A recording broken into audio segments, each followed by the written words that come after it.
terdiri dari air, pelaut, dan zat tertentu. Zat terlarut elektrolit adalah zat kimia yang menghasilkan partikel-partikel bermuatan listrik yang disebut ion jika berada di dalam lautan.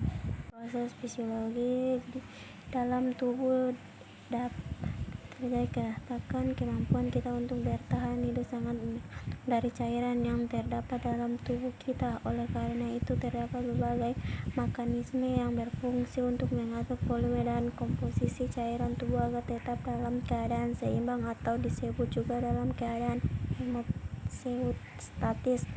Sistem kardiovaskuler berfungsi untuk mensuplai berbagai bahan yang penting melalui darah yang merupakan cairan ekstrasel yang dibungkus oleh kulit tubuh. Dari cairan ini sel menerima oksigen dan bahan makanan ke dalam cairan itu juga sel mengeluarkan sampai metabolisme.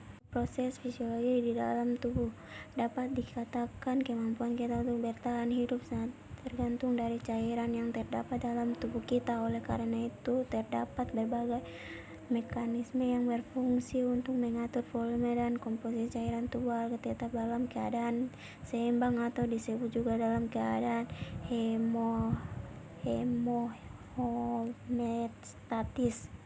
Membran serosa tipis yang melapisi dinding cavitas abdominalis dan cavitas pelvis serta meliputi viscera abdomen dan pelvis. Peritoneum dapat dianggap sebagai sebuah balon yang dalamnya organ-organ didorong ke dalam dari luar. Peritoneum praeitalis melipis dinding cavitas dinding abdominis dan cavitas pelvis, sedangkan peritoneum viscerus meliputi organ-organ. Sistem pencernaan merupakan sistem yang berfungsi mencerna makanan yang nantinya nutrisi yang terkandung di makanan tersebut akan diedarkan ke seluruh tubuh.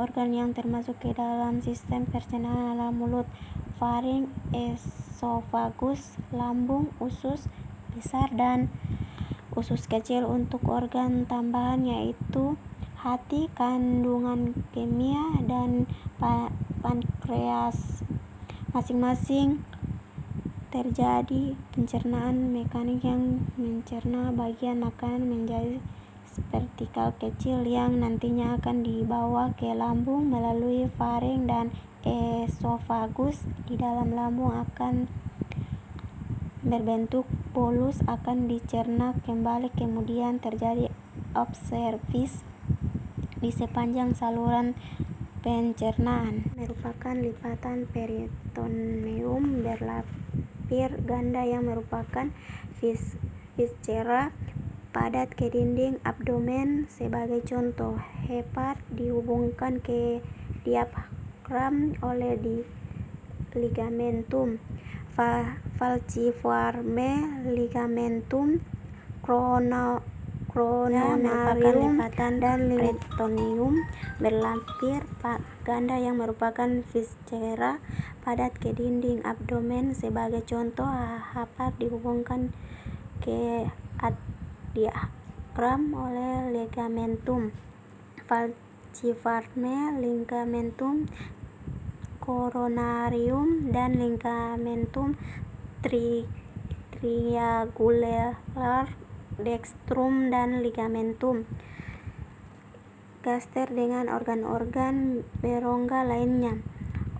Omentum majus menghubungkan curvatur major gaster dengan calon transversum.